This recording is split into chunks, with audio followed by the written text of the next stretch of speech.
라삐여, 우리가 당신은 하나님께로부터 오신 선생인 줄 아나이다. 하나님이 함께 하시지 아니하시면 당신이 행하시는 이 표적을 아무도 할 수 없음이니이다. 하나님의 말씀은 진리의 말씀입니다. 진리의 말씀으로 저희를 정결케 하여 주옵소서. 예수 그리스도의 이름으로 기도합니다. 아멘. 오늘 우리의 성경 본문에 등장하는 등장인물은 니고데모입니다. 그는 사복음서 마태, 마가, 누가, 요한 이 사복음서 중에서 요한복음에만 등장하는 인물입니다. 교회를 조금 다니신 분들은 한 번쯤 니고데모에 대해서 들으신 분이 있을 것입니다. 그 니고데모는 한밤중에 예수님께 찾아와서 예수님과 그 거듭남, 중생에 대해서 토론을 했던 그런 사람으로 우리가 잘 알려져 있습니다. 또한 대부분의 목사님들이 오늘 본문을 가지고 설교를 할 때는 거듭남, 중생 이런 제목으로 설교를 하게 되죠. 근데 저는 오늘 좀 다른 시각으로 오늘 이 본문을 우리가 같이 생각하고자 합니다. 먼저 그 니고데모라는 이름을 처음 들으신 분이 아마도 있을 것 같습니다. 익숙하지 않은 분을 위해서 간략하게 니고데모에 대해서 설명해 드리도록 하겠습니다. 오늘 본문 1절에 보게 되면 바리새인 중에 니고데모라 하는 사람이 있으니 유대인의 지도자라라고 기록되어 있습니다. 이 한 구절에 참 많은 정보가 들어 있습니다.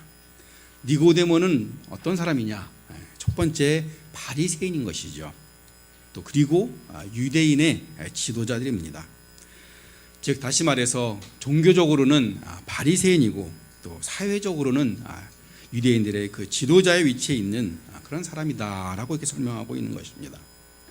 우리가 요한복음을 조금 더 읽어보면 이 니고데모가 산헤드린 공회에 등장하는 것을 우리가 볼 수가 있는데, 산헤드린 공회라는 것은 바로 그 당시에 종교 지도자들의 엘리트 집단인 그 산헤드린 공회를 이야기하고 있는 것입니다. 그 산헤드린 공회는 종교적으로나 또 정치적으로 보면 가장 최고의 의결기관인 것이죠. 그래서 그 산헤드린 공회에는 어떤 사람들이 있느냐?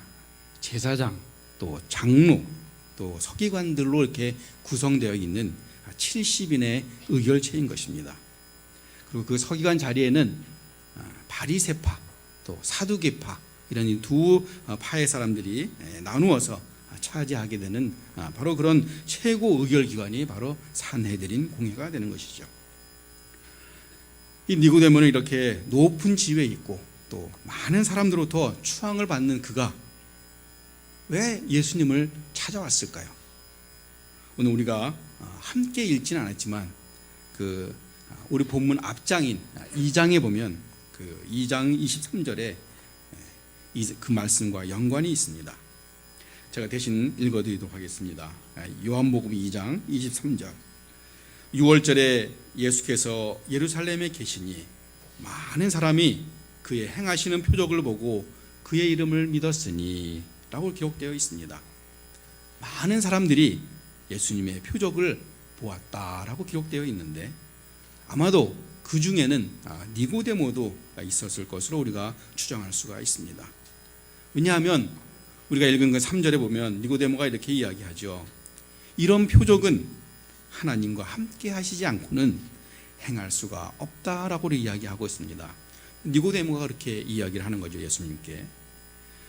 사실은 예수님이 공생애를 시작하신 후에 첫 번째 그 6월절을 예루살렘에 가셨는데, 그곳에서 많은 사람들이 그 예수님이 행하시는 그 표적을 보게 된 것입니다. 예수님도 이 니고데모를 만나는 이 사건은 우리가 요한복음 3장에 나오는데, 그걸 보면 바로 예수님의 그 공생의 초기 사역이다라는 것을 우리가 알 수가 있지요. 요한복음에 보면 예수님이 이제 공생애를 시작하시고 나서 첫 번째 그 기적을 행하신 일이 나오는데, 바로 그것이 가나의 혼인잔치입니다.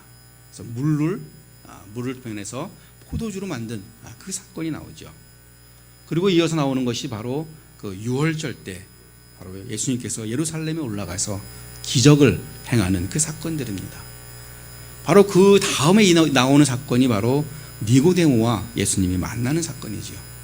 그러면 이 니고데모가 예수님을 만나는 사건은 예수님의 그 공생애 중에서 아주 초기에 일어난 시작에 일어난 그 사건인 것을 우리가 생각해 볼 수가 있는데, 예수님이 그 당시에는 잘 알려지지 않은 그런 상황인데도 또 이 니고데모는 사회적으로나 종교적으로 그렇게 높은 그런 신분을 가진 그런 사람임에도 불구하고 왜 예수님께 그 또 밤중에 예수님께 찾아왔을까요? 니고데모는 한마디로 그 예수님의 그 말씀에 매혹된 그런 사람이었다라고 볼 수가 있는 것이죠. 우리가 요즘 말로 이야기하면 정말 예수님의 그 말씀에 푹 빠진 그런 팬이 되었다라고 우리가 볼 수가 있는 것입니다. 니고데모는 예수님의 그 가르침에 놀랐고 또 거기에 그분의 놀라운 기적에 또한 열광하였던 것입니다. 그런데 그 니고데모에게는 한 가지 장애물, 걸림돌이 있었던 것입니다. 그것은 무엇이냐? 예수님과 더 깊은 신앙의 단계에 들어가야 하는데 그것이 생각만큼 쉽지가 않은 것입니다. 왜냐하면 예수님을 드러내놓고 예수님을 지지하고 따를 수가 없었던 것입니다. 우리가 그것을 어떻게 알 수 있을까요? 그것은 예수님을 만나러 간 시간을 보면 우리가 알 수가 있는 것입니다. 니고데모가 예수님을 만나러 간 그 시간은 밝은 대낮이 아니라 아주 캄캄한 밤이었다는 것입니다.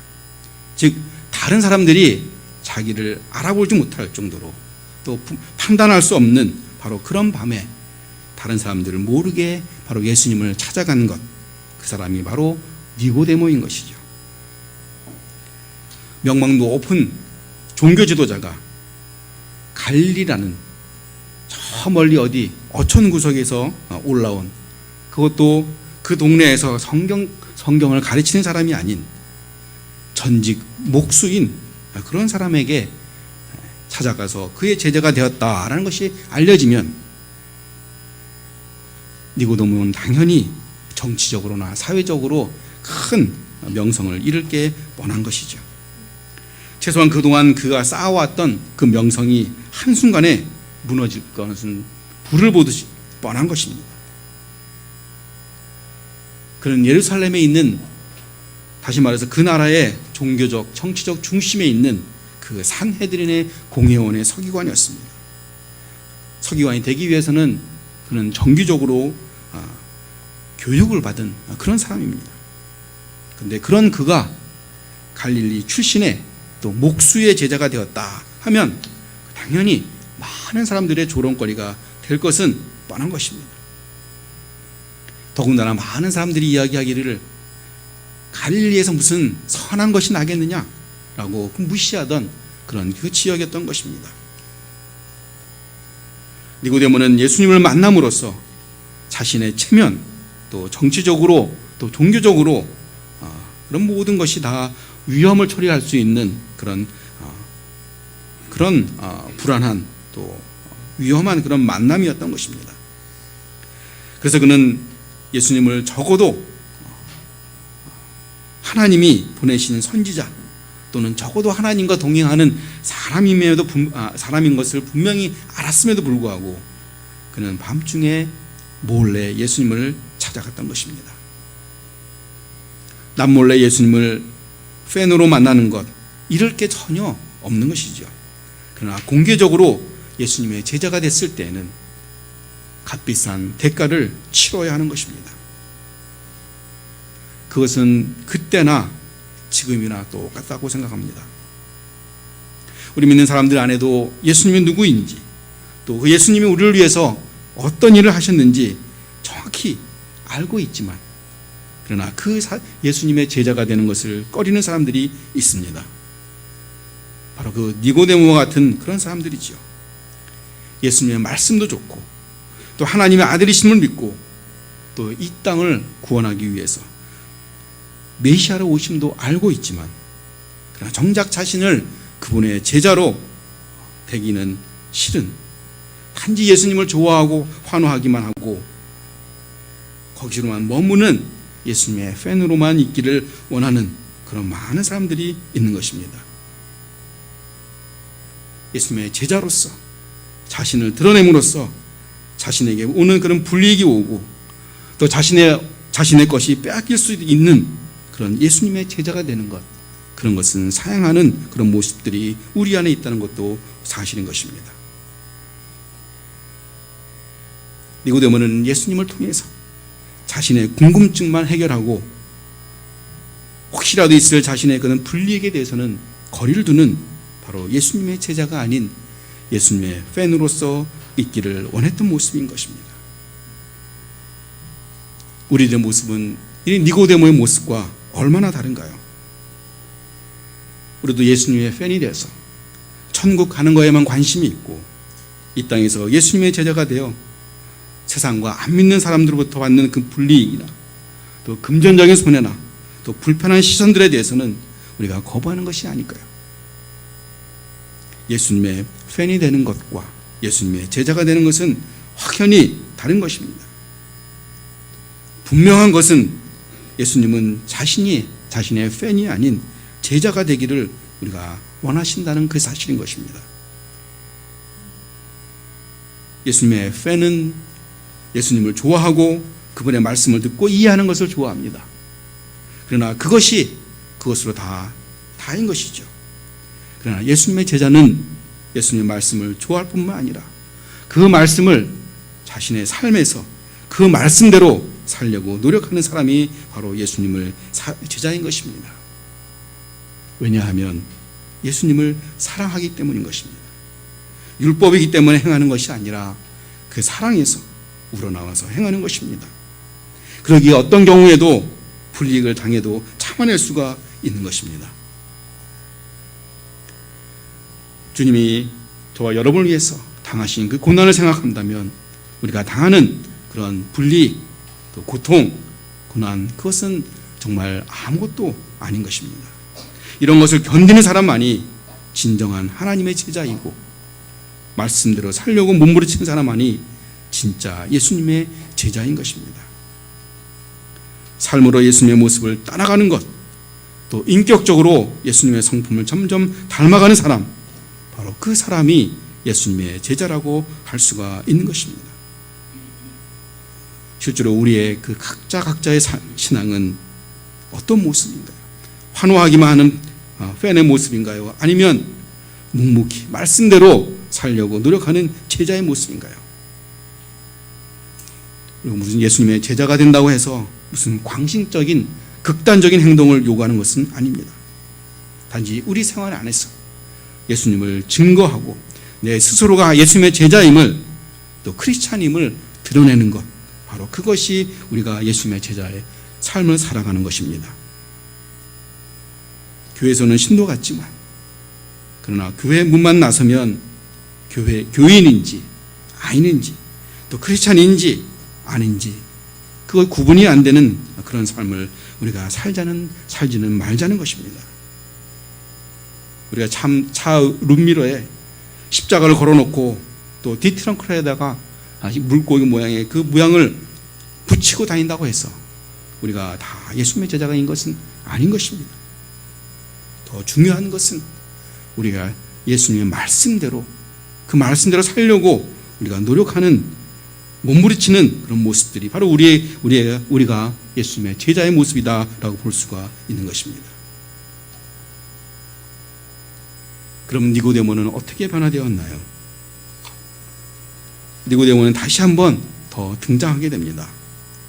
요한복음 7장에 대제사장들과 서기관들이 초막절에 유대인들이 예루살렘에 많이 모였을 때 바로 그 예수님을 잡아오라고 명령을 합니다.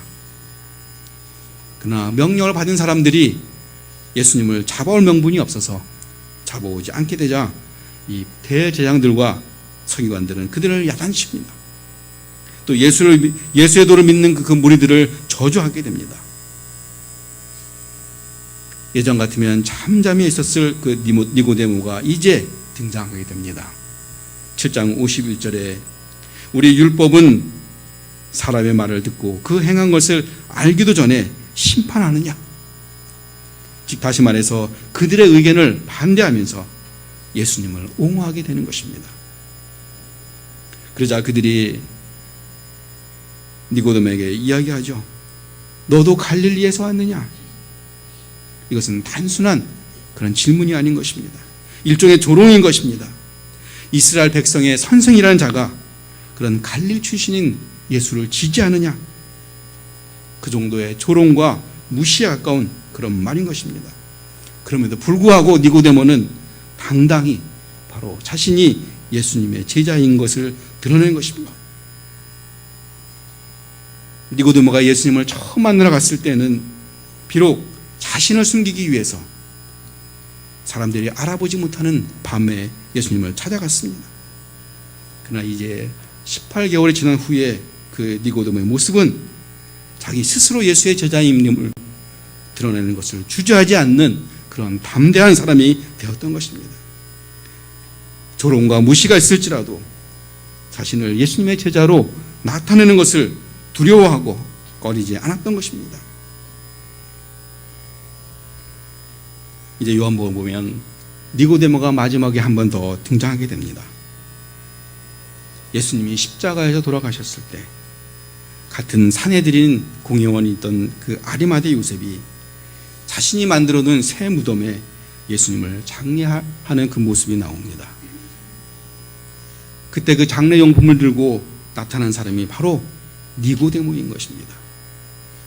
요한복음 19장 39절에 몰약과 침향 섞은 것을 100리트라쯤 가지고 온지라. 이것은 무엇을 의미합니까? 산헤드린 공회에서 자신이 바로 예수님의 제자인 것을 온 천하에 공개적으로 드러내는 행위를 하게 된 것입니다. 니고데모는 아리마대 요셉과 같이 자신을 하나님 예수님의 제자인 것을 그것을 드러내게 된 것입니다.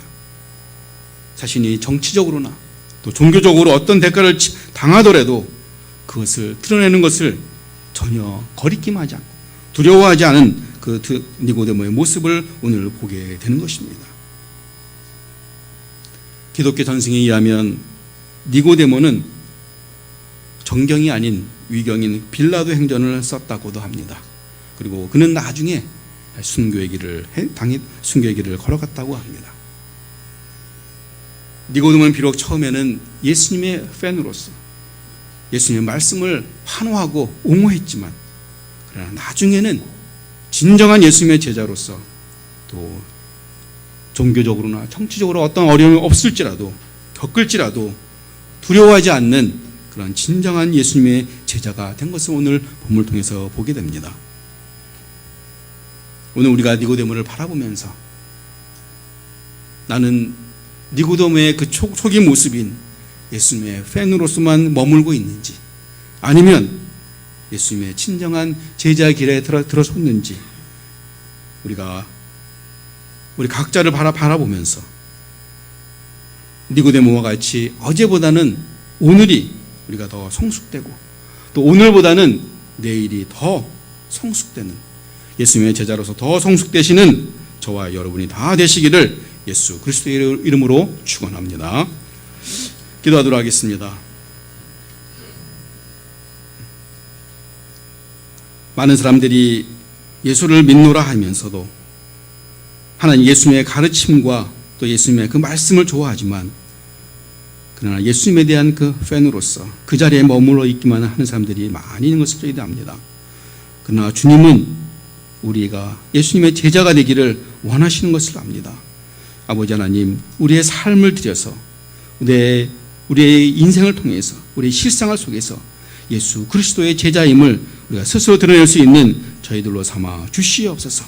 그럼으로써 예수님께서 우리를 인도하시고 보호해 주시고 축복하시는 그런 것들을 우리가 누리며 우리가 사랑하며 살아갈 수 있도록 주께서 인도하여 주시옵소서. 주께서 인도하실 걸 믿고 감사드리며 우리를 재소원하신 예수 그리스도의 이름으로 기도합니다. 아멘. 찬송가 부르시기 전에 우리 오늘 특별히 특송이 있습니다.